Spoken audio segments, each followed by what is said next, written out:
Okay, I've been doing a bit of refit, bit of modification to my Pro Angler 14.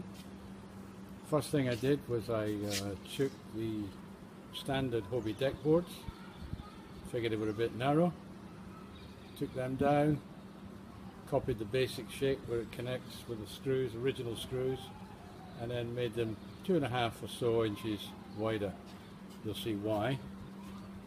Take a walk around first. Nav lights now on the front.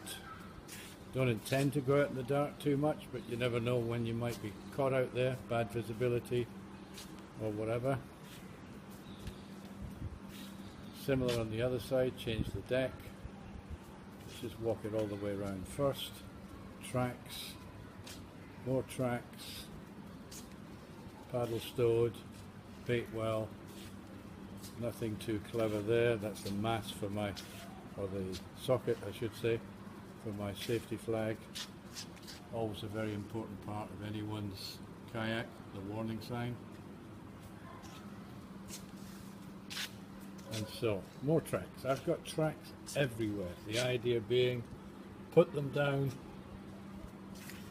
minimum of holes involved, and then thereafter fit your accessories wherever.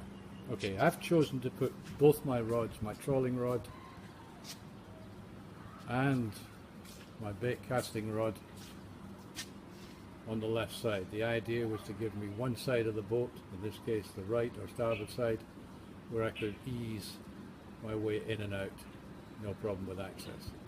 Okay, as I said, the board was made wider. Now this is marine ply and varnish. This is a temporary measure until I track down the right plastic, and eventually these will be replaced. But the shapes are as I want them, so it should be a straightforward case of copying them. So, track there, one rod. This side, this is an additional little deck plate that I put on, because I really didn't want to be cutting holes in the boat to put my electrical switches. The Tupperware box is just a handy, put anything you like in there. Perfect when you're trying to get rid of rigs on the water. You can just drop things in there. You can keep a few spare Rapalas in there, whatever you need, but it's off the deck, it's out of your hands, and it's not something that can get hooked up or snagged with you. Now, one of the reasons that I went for the wider deck plate was so I could put things out of sight. Now, you can probably see, there's my fish lip grip in there, and you can just about see the hook of my gaff. Both of those clipped up in there with paddle grips. Easy to get out of the way when I don't need them. Notice I also removed my rod tubes. Wasn't using them, and with the wider top deck plates, I couldn't access them anyway. The other thing you can't quite see under here at the moment is there's a small LED deck light on the left hand one or port side one, and another on the starboard. This side, again, wider deck plate, takes my Zimmer frame, as one of my friends calls it, my stand-up bar, and this little job, another handy little Tupperware box up the top. I've thrown a few things in there. It's also perfect for as a cup holder. Drop your cup in there, it isn't falling anywhere at all. We'll click back on. Now, the other advantage of this idea of the big deck plates, a friend of mine manufactured this lovely stainless steel and powder coated crossbar, and to that crossbar I fitted yet another track. On that track, my little radio, my Lawrence Echo Sounder, nav, and a GoPro. Notice also cables. They are now coming out from the front hatch area, which is where my electrics have been centered. No more cables on the deck. More tracks, and in this case, the other camera. Let's just pop the hood, as they say.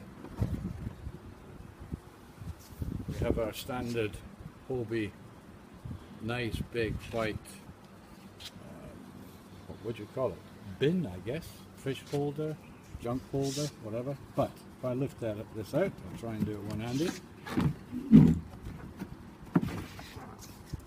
Out she comes. One battery, one electrical connection box, the two new cables going up to Mr. Echo Sounder. Everything neat and tidy. I'm beginning to love it. A little nav lights again, another track on front. Let's have a quick look at this switch box that I put on.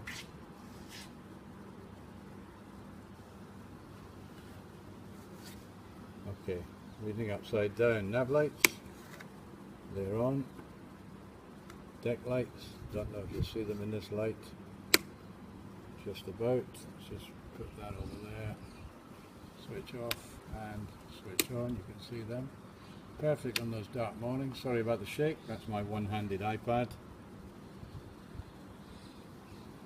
And the fourth switch, DC outlet.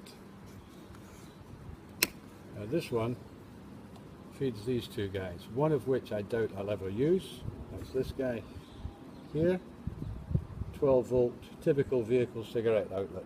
But this one, USB. Now the idea there, if my phone goes flat on me while I'm out, I can charge it, but probably more likely my GoPro camera goes flat. It needs a charge, I can do that on the water.